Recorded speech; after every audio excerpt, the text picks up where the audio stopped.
players get to the games on time and they run plays and they win. I don't understand how that's possible without an owner. Matt, you brought this up when we were talking about the other day. Can you talk about the Toronto Maple Leafs?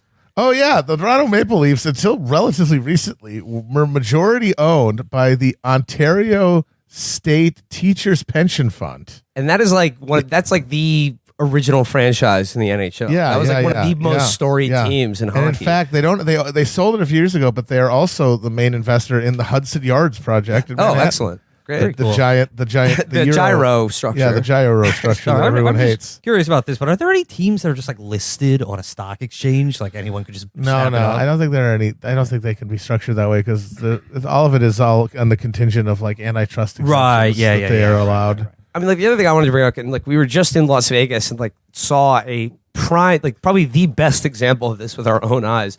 Really, if you want to talk about it from like a leftist perspective, one of the most nauseating things about professional sports is the construction of stadiums with municipal funds. Oh my God. And it is just for every single city that gets sucked into this. It is always such a fucking boondoggle, and they always like promise, we're going to create all these jobs and shit, and it's like, where they create like a couple hundred like service jobs, and then like the construction jobs to build it. But the worst example of this new Raiders stadium that they just built in Vegas, apparently they call it like the Darth Vader because it just literally looks like a stormtrooper helmet and all in black. It's like $800 million of taxpayer money built that stadium. I think the city of Las Vegas footed the entire bill. But then they don't get any equity in the team. That's the worst deal you could possibly make. So if you're going to build these stadiums, I will buy you a thing, and then I get no part of the team. Thank you, sir. Yeah, build the stadiums if you want to attract like tourists or a fan base. Then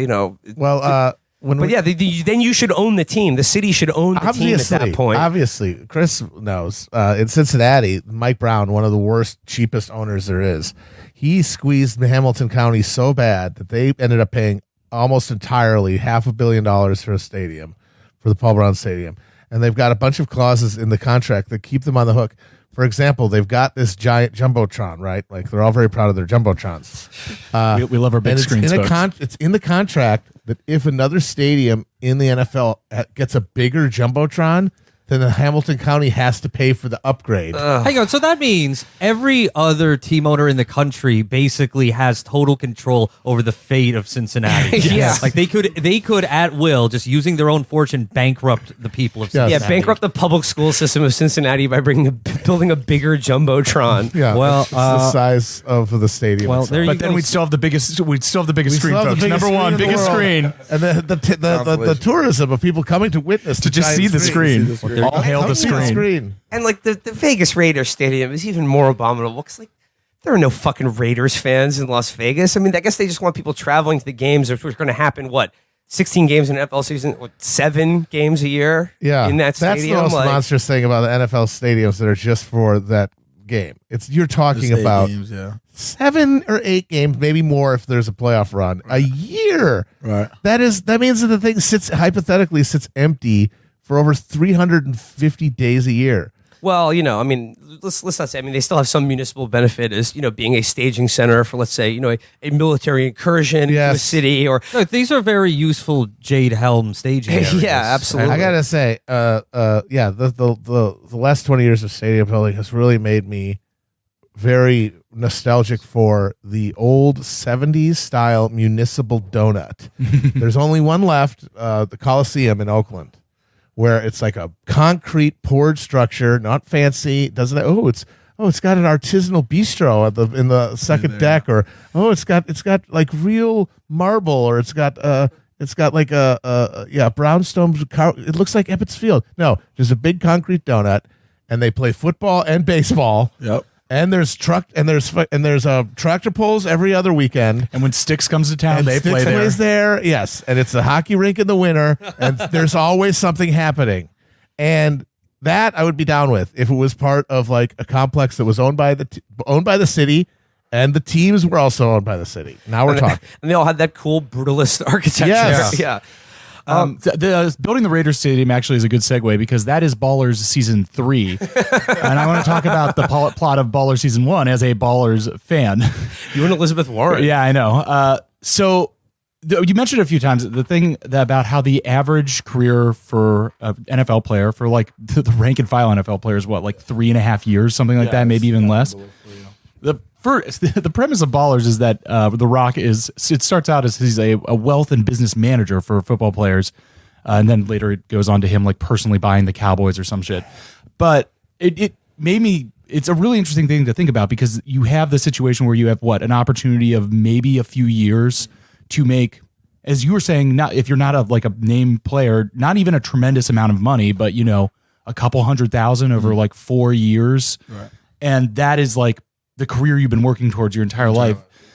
So I guess I'm just wondering, like, what do you and your other colleagues feel about is like how that sets you up for like forward planning in life, and how that affects how you think about the world around you and like politics and stuff. Yeah, I think it's for me, I think it has to be something where it has to be a staging for the rest of your life. Like, it has to be a prerequisite kind of to catapult you to something else in your life, because it's such a short amount of time and such a short period, period of your work life.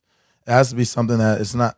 I think that's why a lot of just athletes in general, but particularly NFL players, go broke once they're done playing, is because they're used to making this money and then spending the money like they're going to be making it the rest of their life, but you're not. So you have to be incredibly intelligent about it. But it's something that I think a lot of people struggle with it. A lot of players struggle with it. They don't have a lot of financial literacy coming into the league. And then a lot of these people come from very poor, working class, lower middle class backgrounds, and you're thrust all this money, and then all of a sudden you're just spending it willy-nilly. But you have to understand that there's not a lot of job security in this.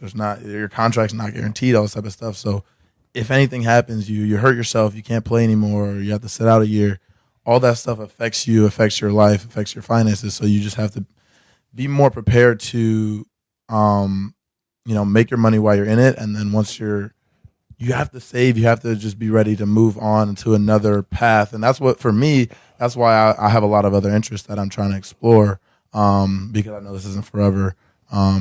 Posting. Posting, right? being a part of the Twitter army for Bernard Sanders in the post wars. You mentioned fighting for guaranteed lifetime health care. Yeah. Like, that would be like one of the most important things, I guess, and considering what we are beginning to really first time realize about what football does to the human body and brain. I think it's like a big tobacco thing. And Yeah. they've just known it for decades and suppressed the probably. information. Probably. Definitely. But at the same time, though, I mean, like, again, you want to talk about connection to Bernie Sanders and political issues, like Medicare for all. It's the same thing. Same thing. It's like it's that security. And when you talk about football, I know a lot of people are asking themselves the question right now. If I had a son, even though this game's giving me so much and I love it so much, would I let him play football? Given what we know about it. But the thing is, like you said, you have one shot at it. It's like 3 or 4 years, maybe like more if you're lucky to have like a really good career. It's sort of like, even if it's like literally subtracting years off your life, how can you tell someone who's done this their entire life, it's the thing they love the most, that, not to take the opportunity to play it at its highest level, to experience that? And again, like, I think that would be it's like the hardest question to answer. And I think that would be a much less like kind of savage choice to offer someone if there was something like guaranteed healthcare, either as a player or just for every citizen in this country, guaranteed healthcare your entire life. Like, it'd be a more honest or like a fairer choice to make. Yeah, definitely. And I mean, like you said, there's a lot of parallels to, Bernie's plan. Whereas, like, as an employee, right, if I lose my job, well, do I lose my health care, right? Even if my union fought for it, if I'm not a part of that union anymore, I'm not part of the NFL anymore, not because of injury, just because of whatever, well, I don't have health care anymore, right? And that's exactly what the culinary union members saw through with their leadership and what they were trying to do. And I think it's really a decision that every single athlete has to make, and football players especially. There have been guys that have retired early for fear of head injuries, or they just, they were done with the game and they didn't want to risk it anymore. I've been very grateful enough I've never had a concussion even playing the sport or the position that I play. I mean, yeah, you're a running back. That's like the shortest career in the Right, NFL. exactly. Yeah. So I've been very lucky, but and I think a lot of the people, my good friends on the team and stuff, have talked about like once if I start experiencing neck issues, back issues, whatever, like, and I feel like it's gonna affect the rest of my life, well then I'm done. I'm done because it's really not worth. Once it's run its course, and it's not worth kind of putting yourself out there and risking the rest of your life anymore. Yeah. And I mean, you're fortunate enough that you have options such as posting, whereas a lot of guys don't. Right. So yeah, if you're another NFL player listening on this right now, just get on Twitter. Start getting those memes out there. Get blocked by Neera Tanden. It's a proven record now. Build up your followers. Start a podcast. Yeah, there we go. Justin Jackson, I want to thank you so much for joining us.